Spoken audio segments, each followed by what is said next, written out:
Nobody on this team has played in the NCAA tournament except for Zoisha Smith. So the hunger to play in that tournament, I mean, it's real, it's palpable. The guard play in the ACC this year is ridiculous. It is just ridiculous. All of college athletics has changed tremendously in the last 4 years. But when you get between the lines of a basketball court, it's still basketball. I'm Coach Nell Fortner, and you're tuned in to Women's Hoops Network.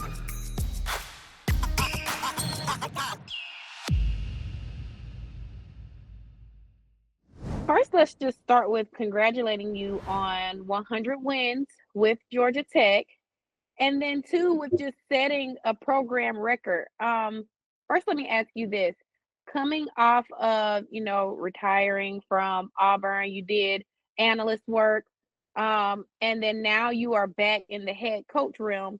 What went into that decision to pick the clipboard back up? Well, I had been with ESPN for about 6 years, and I guess my battery had gotten recharged, and I was just I wasn't sure that I was gonna get back in it when I started working for ESPN, but I guess time just, made me hungry for it again, and that's what you have to be hungry for it again, and I missed it. I loved my job at ESPN, loved all the people I worked with, but I was hungry to coach again and be around young people, and so, I was real fortunate to get to come to Georgia Tech. You were still hungry for it. Was calling the games and actually being able to analyze closer, did that make you want to get back into it? I think it was more being at the games, yes, and I was watching practices. I'd get there early and watch the day before, and then I was talking to coaches because I know everybody in this profession. It was just an opportunity to just see the game from another perspective a little bit, and want to get back in it. So again, I was fortunate to be able to do that. How much different was it for you from the time that you were doing it at Auburn and to now being in this whole new realm where there's more of social media, where there's easier access for people to be able to say what they want to you, even if it's not directly to your players, even if it's not directly? How much different was it for you to transition into how new things are? You know, when I got back in it, it was 2019, April of 2019, and really things weren't different. It was just the same. But about a year later, it was very different because COVID hit and we did not have an NCAA tournament. And we were, and the world was in a shutdown. And then all of a sudden, NIL comes in and transfer portal comes in. And then that's when it changed. So when I got back in, it was like it was before. And then it totally changed in about a year or 2 years. It was different. But when it comes down to it, when you get between the lines of a basketball court, it's still basketball, and that's the beauty of being a coach still, because you still are on the line. You're on the court. You're coaching. You're teaching. You're dealing with helping your players get better, and that's the fun part, the super fun part. But the whole sport, all of college athletics has changed tremendously in the last 4 years, just with NIL and the transfer portal. But at the end of the day, we have to get players and we have to coach them, and we have to coach them to the best of our ability and still have relationships with them, and have good communication with them. And that's what I love. In mentioning NIL and the transfer portal, what does that do for your recruiting? Do you recruit a little differently now, or is it the same and maybe you have assistants to help with that portion of maybe NIL? Well, recruiting is still basically the same. And all the kids that we have here are our recruiting of them is relationship built. We've recruited them for years. And they, in the state of Georgia, there's so much talent here. And the city of Atlanta is so big with so many suburbs and all that. And so we're fortunate that a lot of kids want to stay home. And we've built really good relationships with high school coaches and players across the state. And so we still recruit in the region and we recruit internationally. So the NIL does play a part of it, but right now not as big as maybe at some schools, but I know it's going there. You have coached on all levels. You've coached high school, you've coached college, you've coached the Olympics, you've dealt with the WNBA, with the Indiana Fever.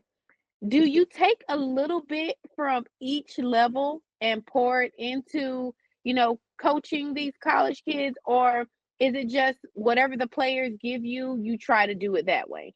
Experience is experience, no matter where you get it. It's the experience of having to make decisions of having to evaluate talent, of having to coach a close game, of having to develop players. Every experience pours into the next experience. And I'm just fortunate that I had some phenomenal experiences. And I try to use, I mean, I am who I am today because of those experiences. And I'm the coach I am today because of that. And I just continue to, we recruit players and we evaluate them and we work with them and try to develop them to the best of our ability and to what they need to be the best they can possibly be, and then shape a team and let them play to the best of their ability. And that's the beauty of being a coach. It's so much fun to be able to do that. And you've coached in, of course, a few different conferences, extended period of time in the SEC, and then now in the ACC. You know, a lot of people say that the SEC, it's a dominant conference known for its post play. Some people say the ACC is known more for its guard play. What would you say is the difference between the two conferences, if there is any difference? I think it's really easy to say, to try to differentiate between the two. At the end of the day, they're two great conferences. They really are. And then some years it can be very cyclical as to what conferences' strong points are, because the guard play in the ACC this year is ridiculous. It is just ridiculous. Guards make the game run, man, right? I mean, they have the ball in their hand and they're in control. The guard play is so incredibly strong in the ACC this year, and it's really fun to watch. And I think the SEC has always been known for the physicality of the league and maybe strong post players and great athletes and however you want to quantify that. But at the end of the day, the SEC is a strong league too. So it's just great. It's fun basketball to watch, no matter who you're watching when you're playing at a high level. And it's a really fun level to coach. Let's talk about your dynamic freshman, Danny Carnegie. Let's talk about just how well as a freshman she is doing, for your Yellow Jackets team, and then just your team as a whole as well.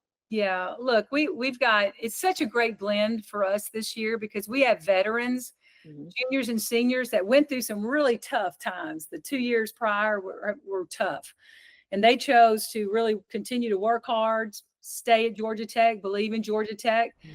And then we bring in this freshman class that's really a phenomenal class. They are, all four of them are extremely talented. And Carnegie is just really, really playing very, very good basketball. But all of them are. They've meshed so well with our upperclassmen, and it becomes something really special when you're able to have that kind of chemistry on a team, and to have the depth of play that we have. So I give a lot of credit to all of the players for wanting to be extremely connected and win as many ball games as we can. You won last night, of course, but then you also coming off that dynamic conference win against UNC. What was the locker room like after that win? It was fun. It was a lot of fun. That was an exciting win because we knew it was going to be a really good ball game, tough, hard ball game. But when you go on the road in the ACC, it's hard to win on the road. I don't care who you are, who you're playing. It's tough to play on the road in a conference game, especially your conference opener. UNC's ranked 14th in the country. Yes, we're playing well. I knew we had a shot. I knew we were going to compete hard, but we came out and just really. We were so focused and dialed into the scouting report. I was super proud of them. So it was a fun locker room. Like you mentioned earlier, the ACC has some tough teams, and you've got some games coming up. What is the goal, or maybe even the motto this season for your team, or do you have one to keep them focused and driven and getting back into that NCAA tournament? Look. Nobody on this team has played in the NCAA tournament except for Zoisha Smith, who's a transfer from Georgia. So the hunger to get to play in that tournament and to just be the best team we can be is extreme. I mean, it's real. It's palpable. It's, so it's something we work for every day in practice. And they are a very motivated group to reach some goals that they've set as a team. And so we're right there with them. This coaching staff is right there with them to help them every way we can, on a practice court, in a film room, in a scouting report, however we can help them be the best they can be so they can just go play and have fun, because they're fun to watch. Coach, a lot of, fans there have been tweets going out when the new rankings came out and they saw where your team was. And a lot of people feel like you guys really should be higher considering, a few of the wins you've had. You're one of the few teams that's still undefeated. Do you feel like you guys should be higher, or for you, is it just the mission of getting out there playing ball and winning some basketball games? The rankings matter not to me. It doesn't win a ball game for you. It doesn't lose a ball game for you. Everything for us is about the work that we put in. It's about the process that we go through to be the best team we can be. And that's what matters. I know that we all look at the rankings and the kids do and all that kind of stuff, but it's not, we want to earn, we want to earn everything we get. And that's what we're doing right now. Speaking of the process too, a lot of that goes into how you practice, how you work out, the way you eat. Of course, before now, women's basketball was kind of on the back burner. Of course, we remember, back in 2021 where Sedona Prince mentioned the weight room Yeah. during the NCAA tournament and it went viral. And of course, the following year, situations were better and it's getting better every year. Do you feel like things are still continuing to move in the right direction, or is there more that can be done for these ladies? I think it's moving in the right direction. I think last year was such a phenomenal surge in popularity for women's basketball, and then it bled into the WNBA when Caitlin Clark went and Angel Reese went, and I mean, it's phenomenal young players that are going to just carry the league into the future. But now who's the next? What's the next level of women's collegiate basketball success now that those players are gone? How now can we continue that surge? And I think that's what's important, and that's being able to get these players in front of in front of audiences that want to see phenomenal basketball. They want to have fun watching the game of basketball, and I think that there's some players out there that definitely are fun to watch. And as time goes, that hopefully will continue to bring this surge of popularity along. What do you feel like the media can do to help grow the game, and not even just the game? Your program personally, like I said, you guys have already broken records. You're doing dynamic things. You're in a great city, Atlanta. What can the media do to get Atlanta coming to Georgia Tech women's basketball games? I think exactly what you're doing right now and more. I think that there has to be some dedicated effort to put it in the newspaper, to put it on the news at 6 o'clock every night, to really put us out there and in front so people can read about us. Because I mean, let's face it, Atlanta is big. There's a lot going on. There's a lot of competition to get people into the gym. But as we've progressed along, you hope to see those crowds continue to swell, and I think we will continue to see that. Usually crowds are late for women's basketball. You got to get football out of the way. Then conference season starts, and then your crowds start to really grow. So hopefully we're still playing well, and people want to come out and check us out. And these phenomenal players that we have playing some really good basketball. So we're going to get some fans out to the games. There you go. What can fans expect when they come and watch Georgia Tech women's basketball? Well, you're a fast-paced game, up and down. You're going to see the ball shot a lot. You're going to see a lot of some really good defense. I think we play an exciting style. There's nothing slow about it, and so it keeps you on your toes when you watch us. And I think that makes it fun for everybody. All right, Coach. Well, I appreciate you for your time.